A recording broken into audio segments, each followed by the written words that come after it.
Shira. Good morning. How are you? Good. So today's topic, we're talking about power. Yes. I guess just for people, like just to have the clarity, like of what's the definition of power? Do you feel powerful this morning? I do. Yeah. You know why? Because I I worked also out. do. Right. That gives me a sense of power. But that's like a whole different dynamic than I thought we were going to talk about. So I guess that's like power that we give ourselves by doing Right. things that make us feel good gives us power. Right. We feel like invigorated, like just Yeah. more energized. Is that and like power? a powerful. I don't think that's power of how we intended to talk about it today. Right. But that definitely is a certain type of like self power. Right. Like the power of like, I feel like I can conquer my day. I feel Right. powerful. I can manage what comes my way. Well, I guess that's where it comes from, the word empowered. Right?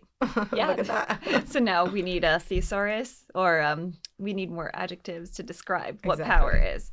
So why don't we go about what we intended to do with what power really was? And so I think what we had in mind today was to talk more about power, how that shows up in relationships, and how power might be there and we don't even realize that it's there, and what like power differentials actually are, and how we have to deal with it. Yeah, that's great. So I guess like what is power?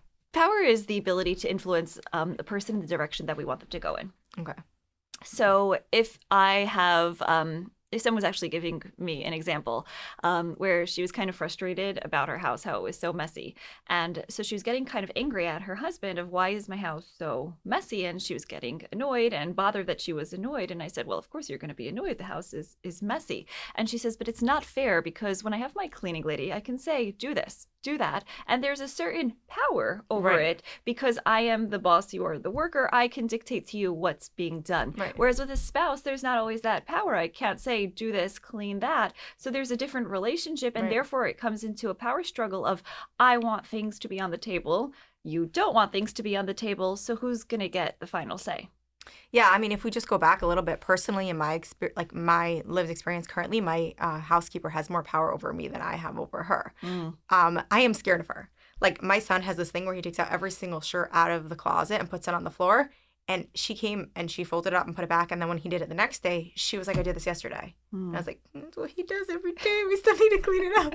Like, I'm so scared. So Right. sometimes the boss has power, but sometimes the worker Right. has more power back over the boss because I need her maybe more than she needs me. I think it's also because there's a scarcity of Right. can she easily be replaced? No. Probably not. I mean, Right. I know where I come from, there's a lack of help. So if you have somebody, and even if they're not working so much, you can't say anything because you're the lower one in the relationship. You're the Right. less powered individual in that space. And so you have to give in a bit. Yeah, so it's interesting when we look at certain relationships and like who we think has the power might not actually be who actually has the power. I hate that my cleaning lady has that power over me. But yes, we have to see like who is actually having the power in the relationship, and we might not even realize that's what's bothering us. Right. That there's a power difference going on there. Yeah. So power comes up in all different types of relationships. It can come up between a boss and a worker. It can come up between a husband and wife. It can come up between a boyfriend and a girlfriend. It can come up between friends, between neighbors, between religious figures, a Rav, and a follower, right? It can come up in so many different ways. Yeah. So why don't we like go in and give certain examples of how it can show up with each of those relationships? Yeah, so if we're jumping on, let's say, the friends one, I heard someone tell somebody else how she was always friends with this girl and they grew up together and she was kind of always the one that had more power. She came from a wealthier family, a more to-do family, got married first, working. And, as time went on, it kind of shifted and the other person's family and husband just started doing really financially well. And now they bought a house and it's bigger and nicer than the house that she owns. And she's kind of like feeling in this like weird situation where she was like, wait, I was always the one in the relationship that kind of was in better standing. And it was a weird dynamic for her to realize that the dynamic shifted. Yeah. And power can shift throughout. Like it can start off one way and all of a sudden at another point, you're in a different level than Right. you were beforehand. And I think that shock, like you might not realize there was a power differential until you lose the power that Right. you've had. It's usually the one who's in the upper power that's blind to the power.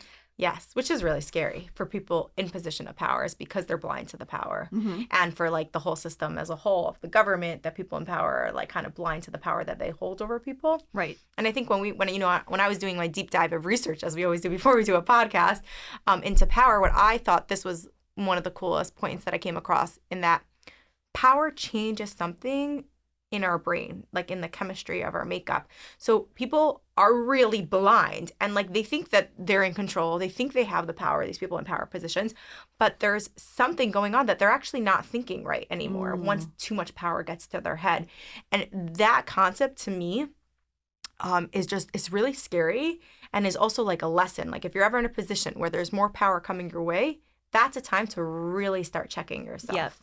I think there's like an invincibility that takes over of And it's not I don't have accurate. to, and it's not accurate, That's the right? scary And part. there's If it like was accurate, there's a chemical shift, like you're saying, yeah. and that you're sitting there and you feel invincible and you feel powerful, but that gives you more permission to then squash those around you or to not be empathetic or Right. intentional about what your actions are, and you might really hurt somebody along the way. Right. And also not be making smart decisions, Right. you That know, in too. general. So your view is kind of skewed. And you go, you know, it's taking me in like so many different directions. You remember one day I was so tired in the morning and I was like getting annoyed at everybody. You know what I'm talking about? And then you told me something about myself that was insane. You said you're mumbling. Like I can't even hear you. And Yes. meanwhile, I'm wondering why are you not responding? Why are you not getting my point? And then when you shine that mirror and you said, you know, I can't actually understand what you're saying because you're mumbling, Right. that really took me by surprise because I'm like, I'm in a bad mood and I think that everybody's not doing good today. But really, I'm the one that's nobody could keep up with me because I'm not speaking clearly. Right. Like you're playing into it. On the one hand, like you think like you are doing the right thing and everybody else is just responding bad, but in reality, you're playing a part of Right. that. And that's what's causing the response badly. So Right. like when you think of a person in power and they're like, well, why does, you know, everybody doing so bad? Maybe the person in power is doing something wrong. You know, in a Mhm. relationship, if an imbalance between a husband and a wife and they're like, well, you know, why can't my wife do anything right? Why is the food burnt? Why is this happening? And then meanwhile, they're playing into that dynamic because of their corrupt or what's the word? Unlike truth. Like Right. They're I guess like misperception of reality. misperception of the reality. That's Right. what I Like want they're to- in their own facade of what they think Yeah. it is. Like you're stuck in your brain, but you're not really in tune what's going on around you. Yeah, that to me, and I think that when someone's in that position, they have to work even harder than other people to make sure they're checking their reality, they're talking to people, they're checking their biases, so people can say like, yes, that's accurate. No, I'm sorry, that's not. You know, my friend the other day posted something on her Instagram, and I was like, oh, I'm actually going to be talking about power, so I like grabbed it about, you know, about Jordan Peterson, where she said like she feels that the power has gotten to him, and now she needs to study from his earlier work. And I was like, can we talk about that a little bit? And we talked about it. And she's like, if you look like at a lot of celebrities, like at a certain point, they kind of stunted in their growth, and you have Right. to look back at like their earlier work and the earlier psychologists, because at a certain point, the power really blinds them. Right. There's a certain ego that comes in, and all of a sudden they feel on top of the world, but that takes away the humility. And I think we connect really well to humble people, and we connect really well to when something feels more authentic. But when you feel like you're invincible and you're on top of the world, like then you're not really down to earth. Right. And You're not missing really the in point. tune with what people want. You miss the point. Yeah. So do you think that, you know, obviously we're talking like about big scale right now. We're talking Yeah. about celebrities and famous teachers and government officials. Do you think this applies in our smaller relationships? I Do you think there believe- becomes a blindness though to that extent? I think so. I think that there is. There's certain people who are like above the law, or above any authority because there's certain privileges that give them elements of power that they then don't have to be socialized. And I think though it also comes up in smaller ways. So I'm thinking about friendships, or even I'm thinking about in-laws. You know, back in the days when I lived in Israel, there were people who were supported by their parents, and there were those that were supporting themselves. And I remember that those that were supported, they didn't have any say in the decisions that they made. Every yontif had to be decided by the family that was Right. paying the bills. And so there, even if they had the most wonderful family who was supportive and were happy to support their lifestyle, still there was an element of what they say goes. Right. Because there is a power. There's a power Right. differential there. Like I need to listen to what they're saying because they are giving me something. Right. And I think like that's something that comes up in our day-to-day lives. With friendships also, right? Who can do what for us? Why do I need the relationship more or less? If I need the relationship more, I'm then going to conform more to that person. If I need the relationship less, I'm more likely to state my opinions. Right. And so power it's there, but it's not spoken about. It's not necessarily felt, but it is something that's deciding and determining the directions that we're going. How many times with a friendship where you might see something, you won't say anything because they have more power and you have less, and you might need the relationship more than they do. Right. It's interesting because you're talking about the need, right? Mhm. And you're kind of saying that however much you need the relationship, that's how much the person has power over you. Yeah. I'm wondering how much of that is perceived though. like an internal power dynamic that might not be going on externally. You have this perceived notion like, oh, I need this friend so badly, so therefore I have to just like go along with what her plans are. But like, if you did say your piece or your opinion, would that actually shift the dynamic? Or do you need the Right. relationship as much as you think you need the relationship? Right. And I think that that's a really good question about like dependency. I see this a lot in marriages where women or men, if they feel more needy, they won't voice their needs because they feel like I need this marriage and I cannot change anything about it. And they're so scared Mm, that if they say something, it's going to lead to a divorce or it's going to lead to a fight or it's going to make things worse. And some of the times their perception is accurate, other times not. But as long as they have that perception that they're in a dependency state, they then will not be able to voice their opinions. right. And so I think that this leads to a lot of codependency, Mm-hmm. right? Because as long as you think, right, it's not necessarily reality based. It's what the person assumes. Like power is so much in our heads Right. rather than what actually. And I think that's an important point actually, that we didn't say at the beginning is that power is not necessarily about who actually has it and who doesn't. It's how I feel about it. It's how Right. the other person feels about it. It's how I look up to that person or don't look up to them, or if I see them as esteemed or not. Right. And so therefore it's in our minds, and that's why Right. it's going to be so individualized that everybody is going to have a different power dynamic based on their perception of themselves and the others and the world and the society. Right. And power is not always a bad thing. No, not at Like all. when I say it, I kind of feel like it's a bad thing, but it's not. Sometimes you may want your spouse to hold the power. Like, I don't want to make this decision. I don't want to have to think about this. Right. You take care of that. So, like, you're giving them the power, but it's not like as in this bad thing. You're just giving them the authority or the decision making or the ability to take care of this without your opinion in it. Right. And I think that, that on the one hand can be good, but it also has the risk when you give up your power, you then will start to feel resentful and angry. So we have to be careful. At times it might feel easier to give up the power because I don't want to think, or it's so much easier if you decide. But then afterwards, I might be frustrated with the decision that you made, but I can't be angry at you because I've delegated my power to you. Right. So I think like it's important on the one hand, and it's kind of making me think also, I was listening to someone who's talking about what women are attracted to men in relationships. And they were talking about how there's a certain attraction based on power.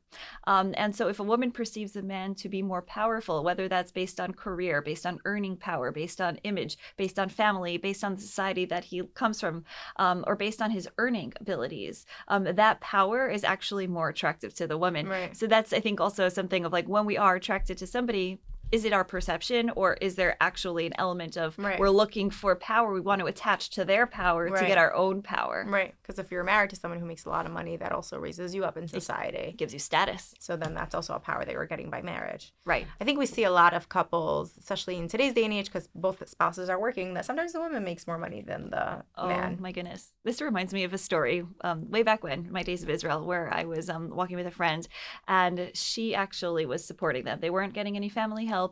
She was the one who was bringing the bills in and making minimum wage, but everything was coming from her. And one day her husband came home and brought her flowers. It was her birthday or their anniversary. And she looks at him and she says, "How dare you spend my money to buy me a present?" Right. And she was so horrified by that. But in that instant, though, she felt like she was the one who has the power to make decisions Right. over the money, whereas he didn't have a say in it because he wasn't bringing in anything. Right. I think I- that's the first big mistake. Like when couples do have a situation of a power imbalance where one makes more money and that makes the other person feel uncomfortable, there has to be a dynamic, I feel like, where it's discussed beforehand. Like, you're the one that's learning, so I'm the one that's working and Right. making more money. I mean, that's kind of the easiest situation. Other times you have both people are working and just happens to be one's making more money. Right. And I think that if you at the end of the day, what's your long-term goals? And I think it's to have a successful marriage. Right. And to like kind of use the money as a power imbalance in your relationship. Like, I just don't see how that would work well. I think it also depends on your value system, right? For somebody who values money, then whoever makes more is going to be more powerful. Whereas if somebody doesn't value money, you can earn more, but it's doesn't- not it it's doesn't not in hold the anything over equation. It them. doesn't hold anything over them. For somebody who, let's say, values learning tremendously and money is just a means of surviving this world, so that is going to be the one with the person with the more Right. power because it's more valued. So that's why every couplehood is going to have their own priorities of what's our value Right. system. Right. Like, is our value system families? Is our value system items? What Right. what do we value? And that's going to give the person who has more of it is going to be the one with more power. Yeah, and we're coming more of like, open-minded in society, and it's normal and women make more money. But I guess because our podcast is geared more to women, like I would talk to them and say that, there's nothing wrong with making more money than your husband, but I think it should be a conversation so that way your relationship is still taken care of, because men do tend to feel Emasculated. emasculated, or I their think, yeah. self-esteem. So I'm saying obviously don't make less money for that reason, but I think a conversation about it, about like, and when you bring up values, is a really good point, because if you shift your values to what's important, then it won't have such a big hold. But what if it is a big hold in the relationship? What if money is really valuable to this couple and a woman is just making a lot more money? Right. I Then think it's a huge problem. I think for especially where I come from, that when the woman is making more, it is emasculating. but is there That's something that we can America. do about it? Because I'm not going to say like, hey, woman, don't, if you want to have a good marriage, don't make more money than your husband, because that's not 2022 for me. Right. But first I want to focus on the culture aspect of it, is because when you think of, let's say, the woman's trajectory of growth and the male trajectory of growth, generally the woman, they go to high school, they go to seminary, then they're going to college, or they're getting a job, whether it's in business or something, but they're moving pretty quickly, and eventually they are making a set salary. Whereas the boys, they go to high school, they go to yeshiva, and they stay until generally with yeshiva for a pretty Right. long time. They're starting later in the They're game. starting only sometimes after they leave Israel, after they're married, or they first start in college. Right. And so by that time, the wife has been working for a few years. And so that automatically is Puts them in a it shift. puts them in a shift, and it's an imbalance. And even if they did value the learning for those years, at the time that they're starting the college, or that they're not earning, they're automatically going to be uneven, and you might feel that power differential at that point. And I Right. think that is a point of contention for a lot of couples, of who's supporting whom and who's taking care of whom. And I think also that the woman coming into the relationship feel like they want to be taken care of. But when you can't have this feeling of I want to be taken care of, but also then have a power differential with money, if you value money. Okay, so you're saying someone who's in this position and wants to be taken care of, wants to have a good relationship, values money, and is making more money. Let's make that as our case example, because I think that's very Right. common. I think that people have a lot of values. They value family, they value their relationship, but they also value money. Right. So then is it about shifting your value and reminding yourself what's important? I think it's also Because I can't tell somebody what their value is. Right. Even to me, I'd be like, isn't your marriage more valuable than money? Why would you use the fact that you're making more money over your husband? But that's my value clearly coming up. So I can't tell someone to shift their value if that's not their value. right. I'm going to give such a cliche answer, which bothers me to even say it, but Okay. awareness, right?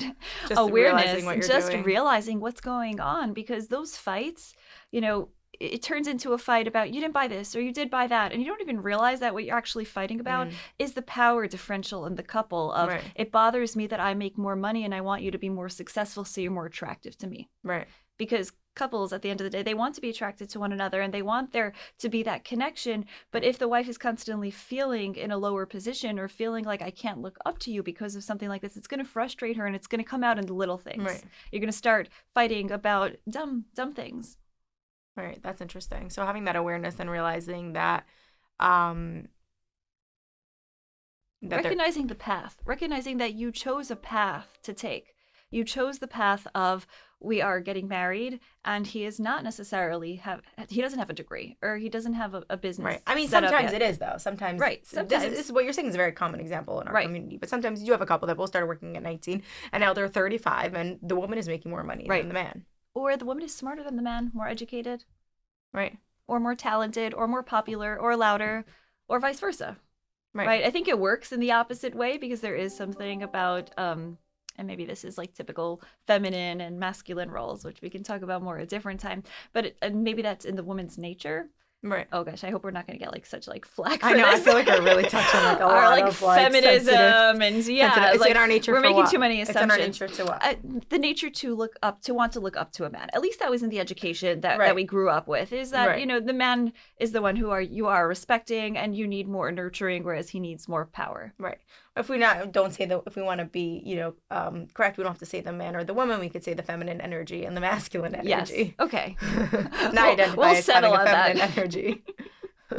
Right. So yeah, so the idea of that feminine energy kind of wants to look up and be taken care of by the masculine energy. So when that's happening, and one is kind of doing the taking care of, then there's this dynamic that is not so stable. Mm-hmm. Right. Yeah. I think of like I'm imagining like a park scene where you have, let's say, all the moms with their kids, but then there's like one dad who's like the stay-at-home dad, Right. and his wife is working. I always wonder about those relationships, like how Right. they work. Yeah, I don't know. Right. I don't know either, but I always wonder about that because there's split roles Right. and it's different roles than usual. Right. And I think that's something that actually, like, my college teacher told me before I was getting married, that I thought it was really smart, is that there's no right or wrong with roles. It's just having the conversation and discussing it. So if you have a stay-at-home dad who chose to do that, that's what he likes to do, and he's very happy for his wife to go ahead and have a good career. It was discussed, it was agreed upon. But when it just happens where the woman's job is kind of taking over, and she's like, well, now you have to stay home because I make more money, so you're the one that has to stay home, then there might be resentfulness and there might be anger versus kind of a conversation of like, okay, we need roles. There's childcare, there's taking care of the food, there's bringing in the money. Which role do you want to take care of? Which role do I want to take care of? right. And I know that there's relationships where, let's say, the woman is making more money than the husband, but it was kind of agreed upon where the woman wants the husband's career to succeed because they want him to be the one that's really bringing in the money. So they're like agreeing that at this point, for whatever reason, the woman's bringing in more money, but she's still going to try to be more supportive towards his career because she wants him ultimately to be the one to bring in more money so she can step back from work eventually, or so they could bring in a lot of money together, or Right. whatever the Like it's in their dynamic is. long-term goal. Exactly. Right. I will sacrifice or I will give in a little bit more now or put forward a little bit more now as an investment for the future. So therefore you will be able to earn more then and I can take a step back. Right. So it's that balance. And it doesn't Right. always have to be 50-50 at every single point. It has to just work and make sense for you both. It's a partnership. Right. And also every marriage is different. Some have more dependency and, one partner is the stronger one and one is more needy, or it can be more of an equal, Yeah. an equal balance. And And so I think that's the whole thing with power, is that it's okay for one to have more power than the other in this situation and this situation, but there has to be that equal. I think at least I believe in a relationship, in a marriage, kind of the yin and yang of power. You have power Yes. today, I have power tomorrow. You have power in this position, I have power in this position, versus one person holding all the power. Right. Because you don't want to also outgrow each other. Right. Because if one person is just becoming more and more powerful, the other one, in order for it to merge together, they're going to have to squash themselves a little bit Right. and fit into the small space that's available. And so therefore, like if they're just two side by side and they agree upon the power and that they're both in it together, that might be a better way of working. Right. Yeah. So definitely like power, as long as it's spoken about, it's not like I think the main piece that we're coming across today is saying that power is not something bad. Right. It just is. It exists everywhere. You can try to take it away. You can try to dissolve it. It's not possible. Right. You're It's just giving it over always- to another person, basically, when you're taking it away from one Right. person. Yeah. So I think it's having the awareness to the power, like you said, and checking the power when you do have the power, checking yourself. Like, Yeah. how am I doing with this power? Mm-hmm. One of the not related to what exactly we're talking about now, but it's a story. I think when it comes to mental health, power comes up in families a lot. So what we would call the sick patient or the sick family member, that's usually the person who has the most power in the Right. home. So the depressed family member is the one who has the most power. And when I Right. said that initially, I thought, like, how is that possible? The depressed person is sitting in bed all day. They're not doing anything. The family is going on Right. without them. And yes, they check in with them, but there is something about them that then the family is constantly checking in. The family Right. is constantly worrying about them. If they don't want to do something, the family has to adapt to them. So it's almost like they're maintaining the power, even though in a depressed state, they feel the most powerless. Right. And that brings it kind of full circle where power is a lot in the mind. Yeah, exactly. It's all in our perceptions. Yeah. Okay, wow. So this was a really, we kind of went all over in directions Yeah. like that we didn't expect it, which is always fun, about power and the way it kind of plays in our relationships. Right. Yeah. I think like it's something we think about between ourselves also, like you Right. and I, like how that power shifts like time by time and also based on our strengths and based on our backgrounds, like where we're going to show up in the relationship Right. each time Yeah. at work. So I think, we can finish up for today on power and we'd love to hear any questions that come up for people about power so we can speak about it more. Okay, great. Thank you, Shira. Have a great day, everybody. Bye, SD.